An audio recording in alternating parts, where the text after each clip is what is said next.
Estamos de regreso con más información y bueno, pues hay dos grandes temas hoy en la discusión y en el debate público.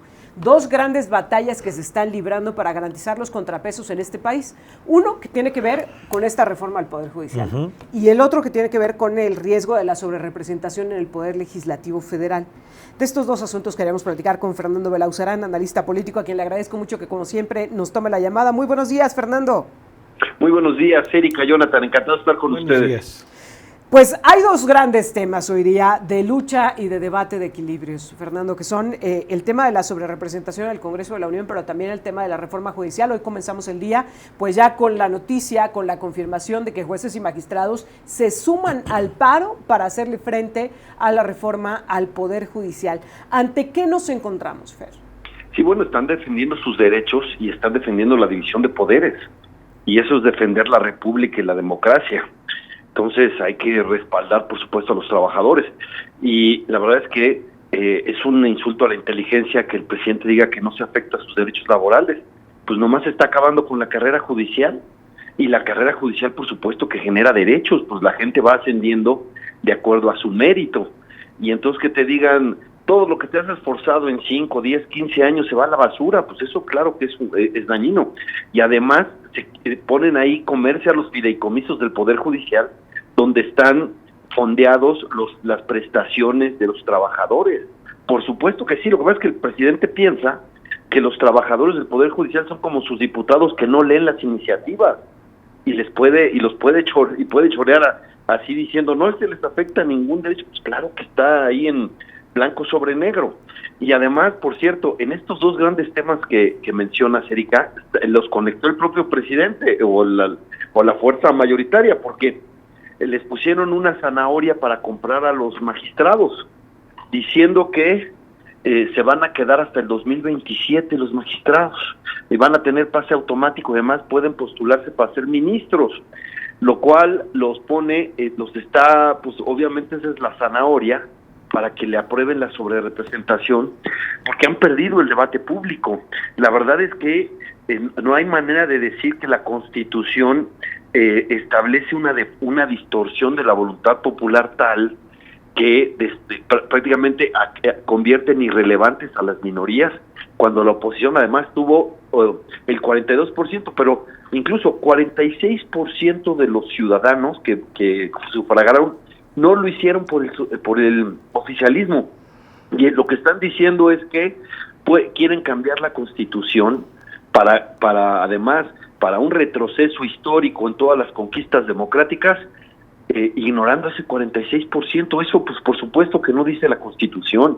Es clarísimo. Incluso su interpretación que quieren hacer, que dice, pónganse en la letra, lo que dice la letra, que es partido, no coalición, diciendo, hagan abstracción de lo que es la historia, hagan abstracción de lo que es una visión sistemática, no tomen en cuenta lo pro persona, olvídense del garantismo, todo eso que dicen y solamente literal tampoco se sostiene, porque el mismo artículo 54, que todo se redactó en 1996, dice que solo pueden tener acceso a la representación proporcional los partidos, dice partidos, que hayan registrado en al menos 200 distritos. Y el único partido como tal que lo hizo fue MC, todos los demás lo hicieron por la coalición.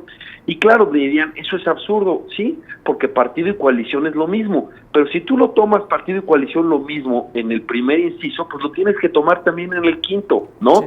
Entonces, por supuesto que ese es el tema, está así, y es de verdad que es una locura, pero no le podemos decir al presidente que no es consistente.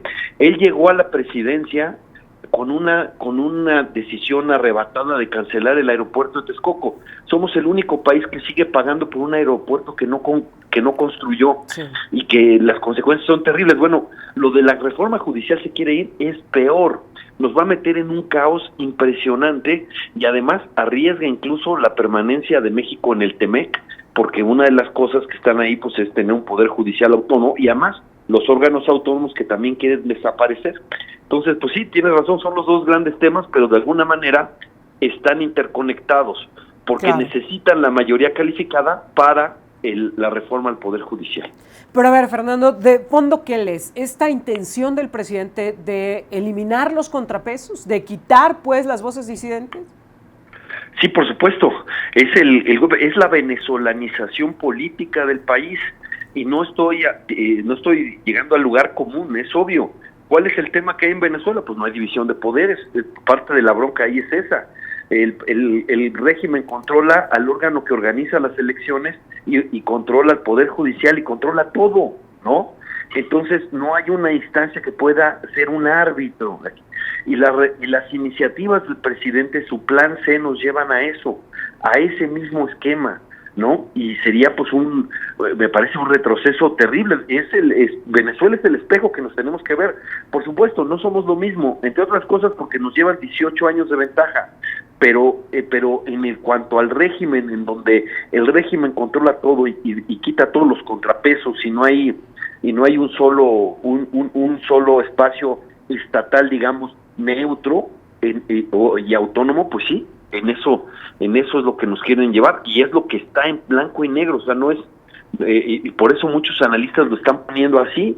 No es que estemos elucubrando, estemos haciendo algo, especulando, nada, está en las iniciativas y la presidenta electa ha dicho que está de acuerdo con esas iniciativas. Entonces pues contra eso nos estamos enfrentando y el Poder Judicial me parece que hace bien porque no pueden tirar a la basura, insisto, pues 30 años de carrera judicial con la mano en la cintura y sobre las rodillas, solo porque el presidente está molesto de que el Poder Judicial haya hecho valer la Constitución sobre su voluntad. Ahora, Fernando, ¿es un asunto de derechos laborales o es un asunto de procuración e impartición de justicia? Porque algo que han dicho justamente, y particularmente jueces y magistrados, es que ellos lo que quieren es poder aportar a la reforma. Es decir, no frenar la reforma, poder aportar, poder decir hacia dónde se tiene que caminar si se quiere fortalecer al Poder Judicial, y el presidente y otra vez se ha negado a escucharnos. Sí, claro, porque los foros fueron una simulación y no retomaron nada de lo que propusieron. Y lo que pasa es que claro que hace falta una reforma al sistema de justicia, pero integral. Y eso tiene que incluir a los ministerios públicos y a las policías, etcétera. Por cierto, ahí está el principal cuello de botella. Más del 90% de las denuncias que se presentan en el Ministerio Público ya no se procesan, es decir, no llegan al Poder Judicial. Más del 90% de esas que llegan son de temas locales, no son de federales. Pero el presidente se está centrando en lo federal. ¿Por qué? Porque ahí está su contrapeso. Él no está buscando mejorar el sistema de justicia, él está buscando controlarlo. Ese es el punto. Entonces, claro que va junto y sería buenísimo discutir una buena reforma, no solo al Poder Judicial, a toda la Procuración de Justicia, de manera integral. Y si les interesara esto, más justicia, pues ¿cómo fortaleces a las defensorías? De oficio. A la defensoría Pero pública? Fernando, porque sí. Aquí lo que entonces estaría apareciendo es un cambio de régimen, porque se está buscando aplastar al poder legislativo. Bueno, el legislativo ya estaba controlado, pero el judicial, que era el que aparecía más o menos a corregir las planas en las reformas que él quería de manera total, pues ahora es quítate porque quiero esas reformas. Sí, así es. Diste en el clavo. El presidente quiere en su último mes de mandato cambiar el régimen. Uh-huh. El régimen que se construyó pluralmente para que hubiera elecciones equitativas, transparentes, que le permitieron a él llegar a la presidencia, ese es el régimen que quiere quitar. Y lo quiere quitar unilateralmente. Porque si la democracia les sirvió para llegar al poder, ahora la democracia les estorba para permanecer en el poder. Porque ahorita sí sacaron su elección, pero fue una borrachera.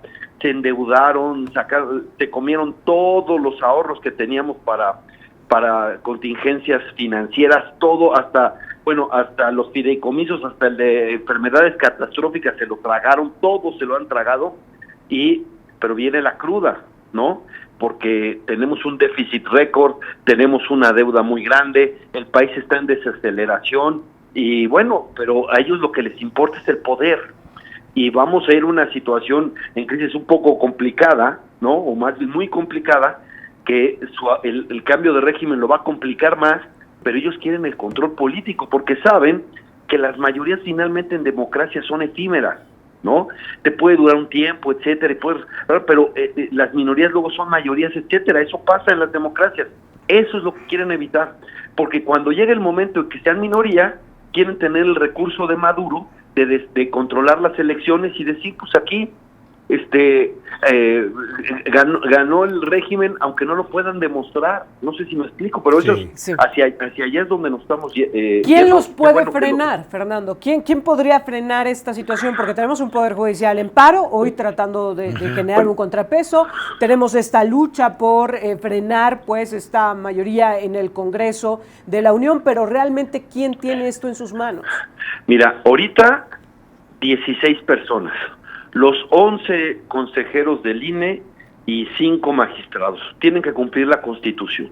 Que los magistrados no se dejen comprar por esa zanahoria que les pusieron de prolongarles el mandato hasta el 2027, ¿no? Y que cumplan con la Constitución. Esos son los primeros, para que no haya una sobrerepresentación absurda, que cumplan la Constitución y sea 60-40, porque el tope no solo es 8%, el tope son 300 diputados. Si una fuerza ganara los 300 distritos de mayoría, no tendría derecho a un solo diputado plurinominal. El sentido de la Constitución es muy claro. Ahora, que cumplan. Ahora, si eso no es posible, de todas maneras, en el Senado de la República les faltan 3 senadores para la mayoría calificada, 3 senadores. 2 de ellos son del PRD, que como el PRD perdió el registro, pues obviamente están teniendo unas grandes presiones. Pero todavía en el Senado se pudiera detener si toda la oposición se mantiene unida. Claro, pues este es un régimen corruptor y va a buscar cómo consigue esos 3 senadores. Pero parte de eso, y por supuesto, se evita también desde la sociedad. Y yo creo que los trabajadores del Poder Judicial nos están poniendo el ejemplo.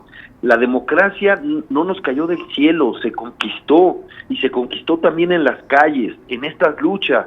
Y yo creo que el Poder Judicial, defendiendo la democracia, con este paro nacional que además tiene el respaldo de los mismos jueces, los mismos magistrados, de todo, es un poder que está unido en torno a esta defensa. Me parece que ese es el camino también. Y vamos a marchar, la Marea Rosa vuelve a marchar el 8 de septiembre al Senado del Ángel de la Independencia y se va a replicar en los estados precisamente también para demandar la defensa de la democracia. Eso es lo que está a la orden del día, y ojalá y yo estoy convencido, buena parte de la sociedad mexicana va a responder, porque la gente no votó autoritarismo, eso es absolutamente falso. La gente votó en buena medida porque tuvo recursos en efectivo, y ese es quizás lo más persuasivo para la gente, tener recursos en efectivo, más en la situación en la que estamos, ¿no? Lamentablemente a costa de una degradación de los servicios públicos terrible, ¿no?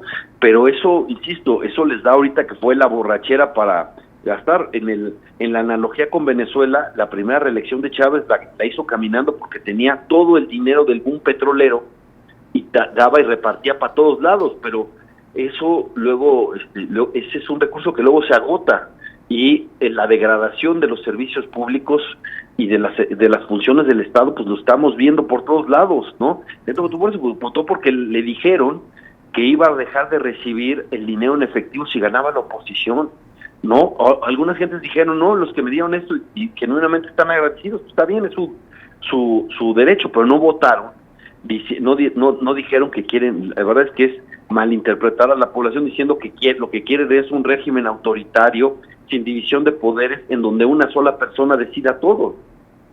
Fernando Belauzarán, pues vamos a estar pendientes justamente de esta resistencia, de esa batalla que se está dando y que esperaríamos que no tuviera que ser en estos términos, es decir, que desde el gobierno federal, desde el partido que triunfó en las elecciones, porque lo logró, pues, se entendiera pues la relevancia de los contrapesos y de las oposiciones. Sí. Pero bueno, estamos pendientes de cómo avancen las cosas. Te agradecemos como siempre, Fernando. Tal cual, Erika, tal cual, Jonathan, y ojalá que entiendan que una constitución se tiene que modificar con consensos, porque esa es la ley que nos incluye a todos. Muchas gracias, un fuerte abrazo. Gracias a ti, muy buenos días. Fernando Belauzarán, analista político, platicando con nosotros. Altavox.